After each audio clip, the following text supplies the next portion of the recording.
My parents smirked. Your sister's kids will always come first. After I questioned their favoritism at Christmas, and I finally told them. Then don't expect me to keep bringing my sons to a family that treats them like second-class grandchildren. The first thing I noticed that Christmas was that my youngest son was sitting on the stairs with his coat still on. We had been at my parents' house for almost 2 hours, and nobody had asked him to take it off. He was 7 at the time, and normally he would have been running around the living room by then, showing somebody a Lego set or asking my mother if he could have another cookie. Instead, he sat quietly with his gloves stuffed into his pockets and watched his cousins open presents. I noticed because I was standing in the kitchen trying to find a place for the pie I had brought. At first, I assumed he was tired. Then I saw the gift bag beside him. It was the one my mother had handed him when we arrived. It was small. It had no name on it except his first initial. My older son, who was 11, had opened his already.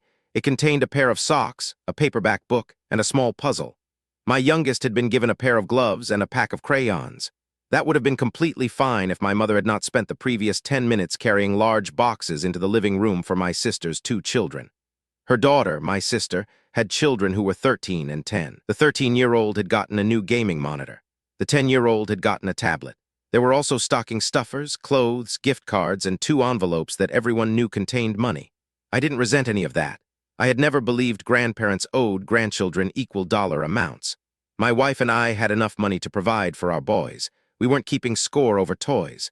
What bothered me was that my youngest had looked excited when we arrived, and somewhere between dinner and presents, that excitement had disappeared. I figured I would let it go. That had become my standard approach with my parents. Let it go. Don't make things awkward. Don't ruin Christmas. Don't make your kids feel like they're caught in the middle. I had been telling myself those things for years. Looking back, I realize I had confused keeping the peace with protecting my children. Those are not always the same thing. My parents had always been closer to my sister than to me. That wasn't new. My sister was more outgoing. She called my mother several times a week. She took my parents to doctor's appointments. She knew all their neighbors. She helped my father with things around the house. I worked full-time, had 2 kids, and lived about 40 minutes away. Our relationship had naturally become less involved. At least that's what I told myself. I also knew my parents thought my sister had a harder life. She had gone through a divorce a few years earlier. She had primary custody of the kids. She worked inconsistent hours. Money was tight for her, so my parents helped. They paid for school clothes. They watched the kids after school. They sometimes covered groceries. They had even helped her with a car repair. None of that bothered me. I had never asked them for money. I had never expected them to make my sister struggle just because I was doing better. The problem was that somewhere along the way, they stopped treating helping my sister as helping an adult daughter and started treating her children as the center of the entire family. My boys felt it. I knew they did. I just didn't know how much. The first warning had come a few months before Christmas. My older son's school had a small awards ceremony. He had been given an academic achievement award. Nothing enormous. Just something his school did at the end of the semester. He was proud of it. He had asked my wife if Grandma and Grandpa were coming. We had invited my parents 2 weeks earlier. My mother told us she would try. My father said his back had been bothering him. On the morning of the ceremony, my mother sent a message saying they couldn't make it. I told my son they had a doctor's appointment. That wasn't exactly true, at least not from what I knew. But I didn't want him thinking they had chosen not to come. That evening, my sister posted pictures online. My parents were in every one of them. They had spent the afternoon at my nephew's holiday basketball tournament. My oldest saw the pictures because one of his friends showed them to him. He didn't say much. He just asked me why Grandma could go to his cousin's basketball game but couldn't come to his award ceremony. I told him that adults sometimes had scheduling conflicts. He nodded. Then he asked whether his cousin was more important. I remember feeling my stomach drop. I told him no. I was very certain of that answer. What I wasn't certain about was whether my parents agreed. There were other little things.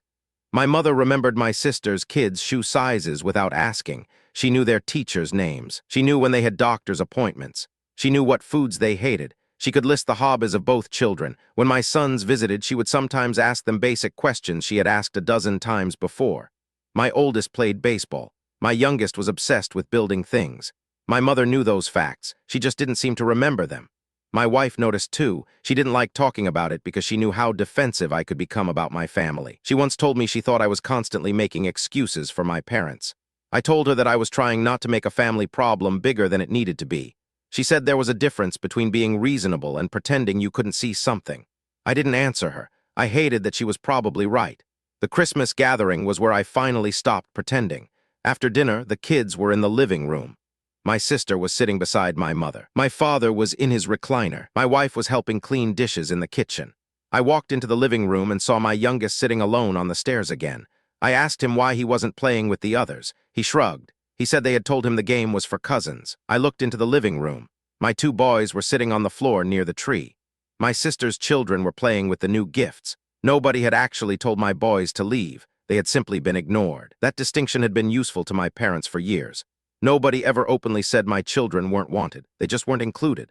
I sat down beside my youngest. He leaned against my arm. I asked whether he was okay. He nodded. I asked whether he wanted to go home. He said yes. That was when I knew something had changed. He wasn't tired. He wanted to leave. I told him we'd stay a little longer because I didn't want to make a scene, even as I said it. I realized how ridiculous it sounded. He was 7 years old. He had spent Christmas afternoon watching everyone else receive attention while I worried about whether leaving would make adults uncomfortable. I stood up and went into the kitchen. My wife looked at me. She immediately knew something was wrong. I told her I was going to talk to my parents. She asked me not to do it angry. I told her I wasn't angry. That wasn't completely true. I was angry. I was also embarrassed. I was embarrassed that my sons had noticed something I had spent years trying not to see. I waited until everyone was in the living room. Then I sat in one of the dining chairs and asked my parents if we could talk about something. My father looked irritated before I even explained what I wanted. My mother acted surprised. I told them I wasn't trying to start a fight. I said I wanted to understand something. I explained that I had noticed a pattern over the past few years. I talked about the missed school event. I talked about the difference in attention during birthdays. I talked about how my sister's kids were routinely invited to things my boys weren't. I talked about how often my parents bought things for my sister's children while barely knowing what mine liked. I did not mention dollar amounts. I did not accuse them of loving my sister's kids more. I simply asked whether they understood how it looked from my son's perspective. My mother became quiet. My father leaned back in his chair. Then he made the mistake that changed everything. He smiled, not a happy smile, more like the expression someone makes when they think another person is being ridiculous. My sister looked away. My father said that I was being sensitive. My mother added that my sister needed more help. I said I understood that. I reminded them that I had never complained about helping my sister. I said the problem was treating my sons like optional family members. My mother became defensive. She said my boys had 2 parents who were doing well. She reminded me that my sister was raising 2 children alone. I said that still didn't explain why my sons had to feel second place. My father shrugged. Then he said the line I will probably remember for the rest of my life. He told me my sister's kids would always come first. He said they had been through more. He said they needed my parents more. Then my mother smiled and added that I should not expect grandparents to treat every grandchild exactly the same. I didn't know what to say. I wasn't asking for identical Christmas presents. I wasn't asking them to stop helping my sister. I was asking for basic consideration. Then my father smirked again. He said that if I couldn't understand that, maybe I should stop comparing my sons to their cousins. Something inside me went very still. I looked over at my youngest. He was pretending not to listen. My older son was staring at the floor. I realized they had heard everything. I didn't raise my voice. I didn't insult anyone. I didn't threaten them. I simply told my parents that if their decision was that my sons would always come second, then I couldn't keep bringing them into situations where they were made to feel that way. I told them that I would not continue exposing my children to a family environment where they were treated as second-class grandchildren. My father called that dramatic. My mother said I was trying to punish them. My sister accused me of making Christmas about myself. I gathered the boys' coats. My wife had already packed most of our things. We left. Nobody followed us outside. Nobody apologized. Nobody even asked the boys to come back. That hurt more than the argument. The drive home was quiet. My younger son fell asleep. My older son stared out the window. About halfway home, he asked whether we were going to Grandma's again. I told him I didn't know. He asked whether he had done something wrong. I told him no. He asked whether Grandma liked his cousin more. I said I didn't know what was in Grandma's heart. Then I told him something I should have told him years earlier. I said that adults sometimes make unfair choices, but that those choices do not determine how valuable a child is. He nodded. Then he asked if he could keep the book Grandma had given him. I told him yes. That night after the boys went to bed, my wife and I sat at the kitchen table. I was exhausted. I felt guilty. Part of me wondered if I had overreacted. My wife said she didn't think I had. She also reminded me that our sons had been quiet about this for years because they didn't want to upset me. That was the part I couldn't stop thinking about. I had been so focused on avoiding conflict with my parents that I had accidentally taught my sons to accept being overlooked. The next morning, my mother sent a long message. She said she was devastated. She said I had ruined Christmas. She said my father had been embarrassed in front of everyone. She said I was punishing my sister because her life was harder than mine. I read it 3 times. Then I noticed something strange. She didn't mention my sons once. It was entirely about how she and my father felt. I didn't respond immediately. I went to work the next morning and tried to concentrate. I couldn't. I kept thinking about all the little things I'd dismissed. My son's birthday party 2 years earlier. My parents had arrived almost an hour late because my mother had been helping my sister prepare for a birthday dinner. My oldest had waited near the window for them. When they finally arrived, my mother spent most of the visit asking about my sister's oldest child's new school. At the time, I told myself my son didn't care. Now I wondered whether he had cared very much. I searched through old photos on my phone.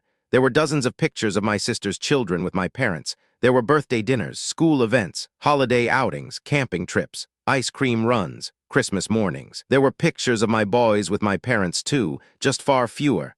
I hated myself for counting, but once I started, I couldn't stop. I found messages. I found invitations. I found canceled plans. The pattern wasn't imaginary. It still didn't prove my parents didn't love my sons. It did prove that I had been explaining away unequal behavior for a long time. A few days later, my father called. He wanted to meet for coffee. I almost declined.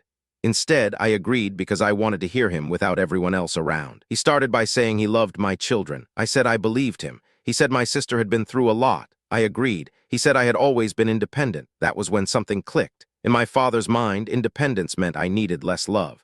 My sister's dependence had become a reason to prioritize her. I told him I didn't need financial help.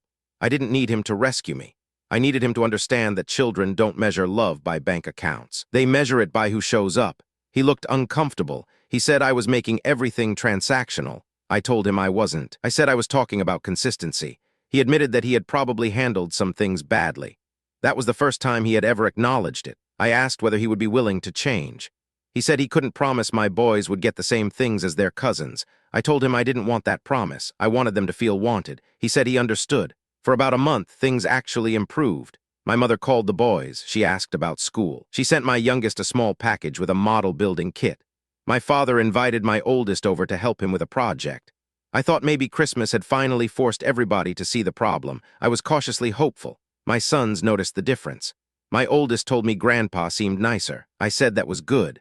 I wanted to believe the worst was over. Then my sister called me. She was angry. She said I had made my parents feel guilty. She said they were acting differently around her children because of me. I told her I had never asked them to take anything away from her kids. She said that wasn't how it worked. She said when I complained, my parents felt they had to compensate. I asked what she meant. She refused to explain. A few days later, my mother called. She asked whether I had told my sister I was upset because of her children. I said no. My mother sounded relieved. Then she said my sister believed I wanted my parents to stop helping her. I told my mother that wasn't true. She said she believed me, but her voice changed. At the time, I didn't understand why. A few weeks later, my father asked me to help him organize some old paperwork. My parents were considering refinancing their mortgage. My father was having trouble keeping track of documents. He asked me to help make copies and put everything in order. I agreed. It turned out to be a lot more paperwork than I expected. There were old mortgage statements, insurance documents, property tax records, bank statements, retirement account information, copies of their wills. My father had always been terrible with paperwork. My mother usually handled it. While sorting everything, I noticed several recurring payments to my sister. Some were clearly labeled as gifts. Others were checks with handwritten notes. I wasn't surprised. What surprised me was the amount. Over the previous 3 years, my parents had given my sister substantially more money than I realized. Again, I didn't care about the money itself. What bothered me was what happened next. I found a spreadsheet my mother had made. It listed various amounts: medical help, childcare, school expenses, car repairs, rent assistance, Christmas money, emergency money. Then there was a section labeled family support. My name was listed too. The amount next to it was 0. I stared at that for a long time. I knew I hadn't asked them for help. Still, seeing my name beside 0 and my sister's name beside thousands of dollars made something inside me uncomfortable. Then I saw another column. It listed money my parents believed my sister owed them. Most of it had never been repaid. I asked my father about it. He said the spreadsheet was just something my mother used to keep track. I asked whether my sister knew about the amounts. He said probably. That answer stayed with me. It wasn't jealousy. It was concern. My parents were retired. They weren't wealthy enough to keep giving money indefinitely. I asked whether they could actually afford it. My father became defensive. He said they were adults and could spend their money however they wanted. I agreed. I told him they could. I wasn't asking to control their money. I was worried they were putting their own retirement at risk while creating expectations with my sister. He told me I was overthinking it. I dropped the subject. A month later, my mother called me crying. She said my sister had fallen behind on some bills. My mother wanted to take money from a retirement account to help her. This time I told her I thought she should talk to a financial professional before doing anything. She said my father had already agreed. I said that was their decision. She asked whether I could lend them money if they needed help later. That conversation bothered me for days. I wondered whether my parents were beginning to see me as the responsible child who would eventually clean up the consequences of helping my sister. I didn't want that role. I didn't want my children paying for decisions they had nothing to do with. That summer, my father called me again. He told me he wanted to update their estate documents. He said he wanted everything to be clear. I didn't ask for details. He mentioned that my sister would inherit the house someday. I said that was their decision. He became annoyed that I wasn't reacting. I told him I wasn't expecting an inheritance. He said that wasn't the point. The point, according to him, was that he wanted to keep the family from fighting after they were gone. I told him the best way to do that was to make sure the documents reflected exactly what they intended. He agreed. That conversation ended peacefully.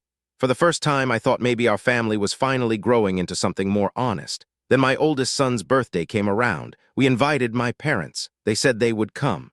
On the morning of the party, my mother called. She said something had come up with my sister. My father had to help her move a piece of furniture. I felt that old anger return. I almost said something. Instead, I thanked my mother for letting us know. After the call, my oldest walked into the kitchen. He knew. He asked whether Grandma and Grandpa were coming. I told him they weren't. He asked why. I said they had to help Aunt's family. He shrugged. Then he went back outside. That hurt. He wasn't surprised anymore. He had stopped expecting them. That was worse than anger. That was acceptance. I decided then that I was done trying to force the relationship. I wouldn't block my parents. I wouldn't badmouth them. I wouldn't tell my sons that their grandparents didn't care about them. I simply stopped making excuses. When my parents canceled, I said they canceled. When they failed to show up, I didn't invent reasons. When my boys noticed the difference, I answered honestly without poisoning their feelings. It was surprisingly peaceful. The conflict only became intense again when my mother started telling relatives that I was keeping the boys away. A cousin mentioned it to me at a family barbecue. She said she had heard that my parents barely saw the boys anymore because I was angry about money. I told her that wasn't true.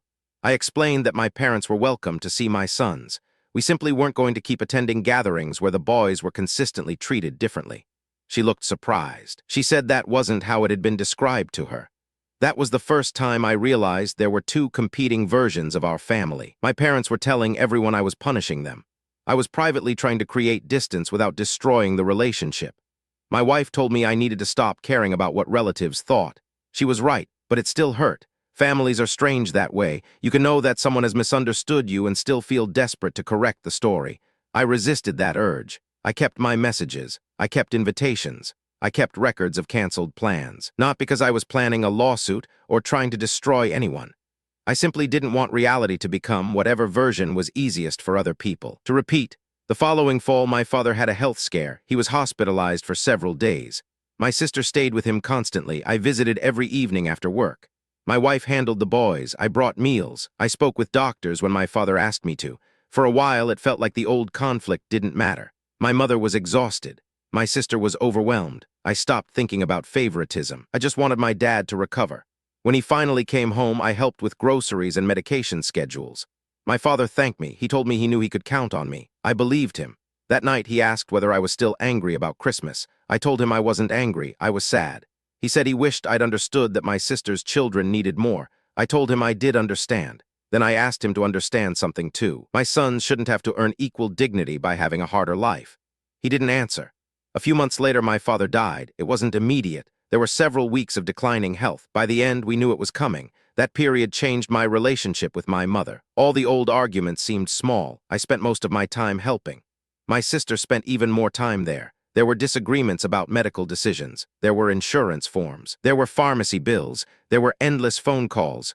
My mother leaned heavily on both of us. For the first time in years, my sister and I worked together without fighting.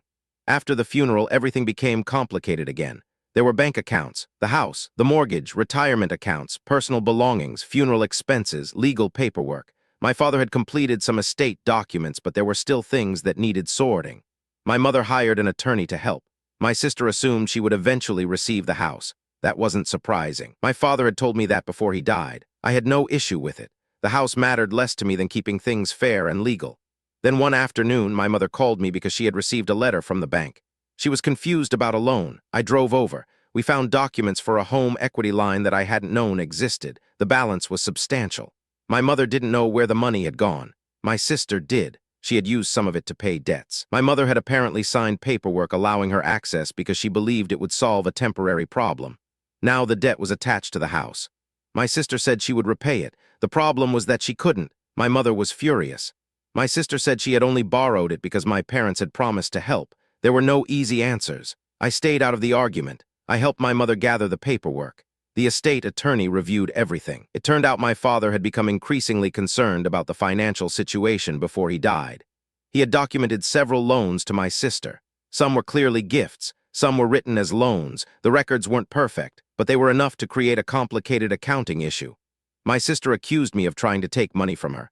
I told her I wanted nothing. I wanted my mother's house protected. She said that was the same thing. It wasn't. The attorney eventually sorted out what was legally enforceable and what wasn't. Some money my parents had given my sister was classified as gifts. Some debts were documented.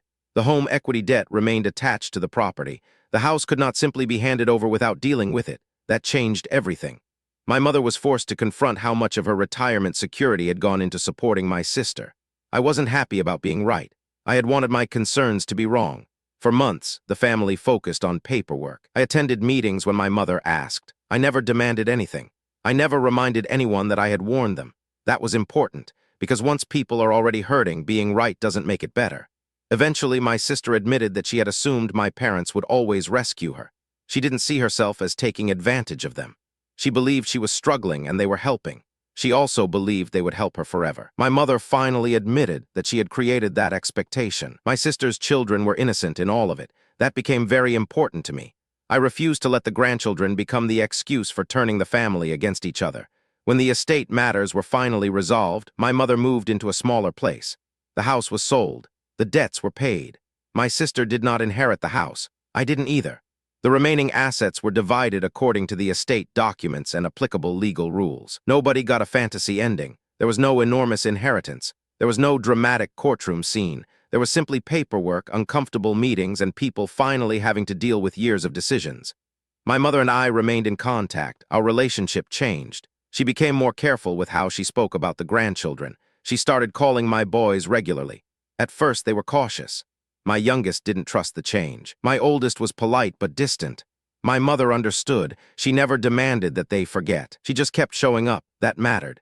My sister and I are civil. We're not close. I don't hate her. I don't think she's evil. She made bad financial choices. My parents enabled many of them. I enabled my parents' behavior by pretending it didn't affect my children. Everybody played a part. The biggest surprise came from my boys. A few years after that Christmas, my oldest was in high school. My youngest was in middle school. We were having dinner one night when my oldest mentioned that Grandma had invited them over for Thanksgiving. He asked whether we were going. I said we could if he wanted. He thought about it.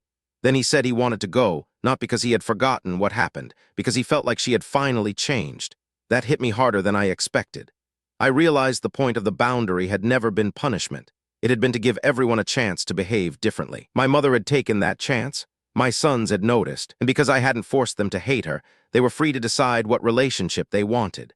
That was something I had not understood when I was standing in my parents' living room on Christmas. I thought setting the boundary meant choosing between my parents and my children. It didn't.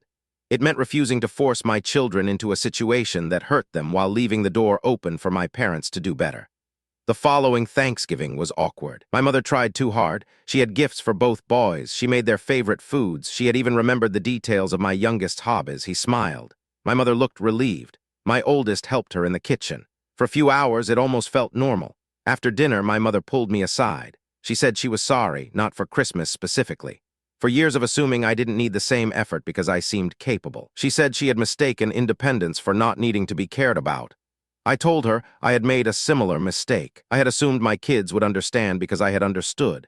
That wasn't fair to them. She cried. So did I. There was no dramatic reconciliation. We didn't suddenly become the perfect family. My sister didn't become my best friend. My mother didn't erase years of favoritism with one apology. But things changed.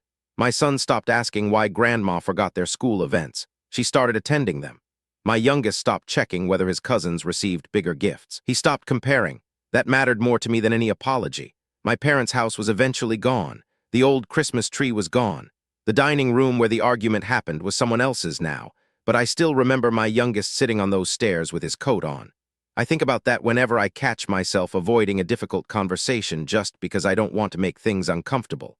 I've learned that kids remember more than adults think they do. They notice who shows up. They notice who gets listened to. They notice who gets interrupted.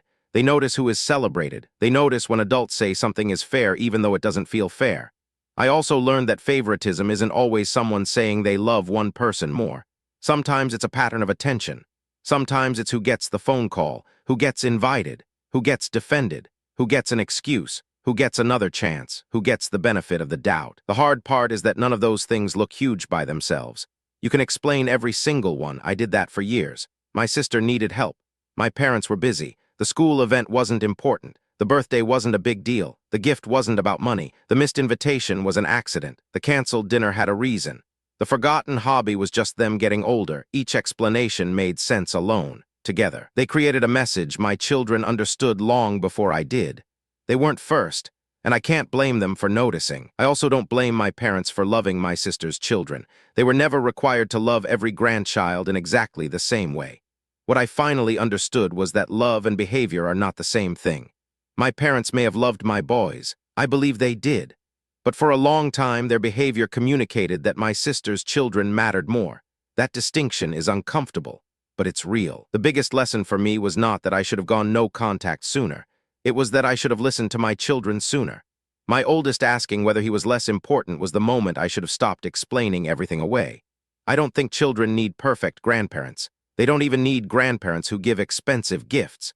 They need adults who make them feel wanted. That's all my sons wanted. They wanted to know that showing up mattered. They wanted someone to remember. They wanted to feel like they belonged. And when my parents couldn't give them that consistently, I had a responsibility to stop pretending otherwise. I don't regret leaving that Christmas. I don't regret what I said. I don't even regret confronting my parents. I regret waiting until my youngest had already learned to sit quietly on a staircase instead of asking where he fit in. That is the part I carry with me. My relationship with my mother is better now, but it is different. There are still boundaries. There are still conversations I avoid because reopening old arguments doesn't help anyone. My sister and I exchange birthday messages. Our children see each other. The cousins have no responsibility for what the adults did. I make sure of that. They weren't competing. The adults were. I also stopped keeping score. I don't count who gets more gifts anymore. I don't compare invitations. I don't study photographs looking for evidence. I don't need to. My sons know where they stand with me. That is what matters. They know I will show up. They know they don't have to earn equal treatment by being easier, more successful, or more independent than somebody else. They know that family doesn't mean accepting every behavior just because you share DNA. And they also know that setting a boundary doesn't always mean walking away forever. Sometimes it means stepping back long enough for people to understand what they stand to lose. My parents thought I was trying to punish them that Christmas. I wasn't. I was trying to teach my sons that they were allowed to leave a room where they felt unwanted. Ironically, creating that distance was what eventually gave my parents the chance to become grandparents my boys could actually trust. I don't know whether my father would have changed if he had lived longer. I hope he would have. I think he was beginning to understand before he died.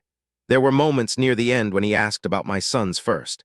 That meant something to me. Maybe he finally saw what I had been trying to explain. Or maybe losing control of his life made him notice the things he'd overlooked. I'll never know. What I do know is that my boys are adults now, and neither of them remembers the exact gifts from that Christmas.